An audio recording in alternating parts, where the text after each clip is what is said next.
Welcome back to the deep dive. So today we're putting a piece of gear under the microscope, a really interesting one. A rock-bottom budget piece of gear, to be specific. Exactly, the LyxPro 40-watt electric guitar amp. It sells for about $110, and it's just a classic case study in marketing promises versus, well, reality. The pitch is just so tempting, isn't it? Especially if you're a new player. They promise Marshall looks without Marshall pricing. The classic line.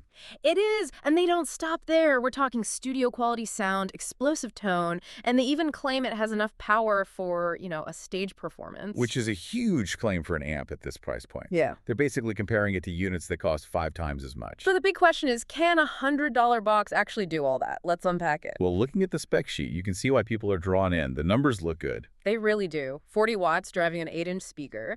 And a 4-ohm impedance. On paper, that's pretty solid. And it's not like they stripped out all the controls either. You get a full 3-band EQ, treble, middle, and bass. Plus variable distortion, a built-in digital delay with, time and repeat controls. It sounds like a fully loaded amp. It really does. They even added a ton of inputs. Right, for passive and active instruments, which is a nice touch, and a microphone input, an input. And a headphone jack for silent practice.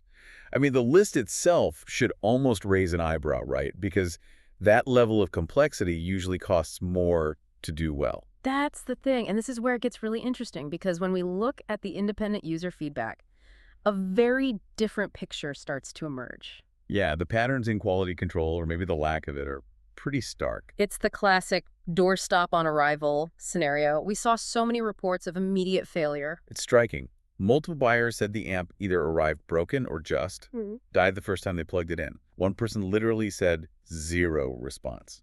And that reliability issue just keeps popping up, even for people who got replacements. Oh, that's the worst. You go through all the hassle of sending it back. Exactly. And the new unit shows up with the exact same issues. Persistent humming, buzzing, you name it. The feature list is a moot point if the power switch is basically for decoration. And let's talk about that power claim for a second, that 40 watts. Right, the spec that looks so good on paper, but the physics of it just don't match the target user. What do you mean by that? Well, think about who's buying this. Probably someone practicing at home, right? In a small bedroom or an apartment. Okay. 40 watts through a little 8-inch speaker is. It's like a cannon in a closet. Reviewers found it's functionally too loud for practice. So you can't find a usable volume. Precisely.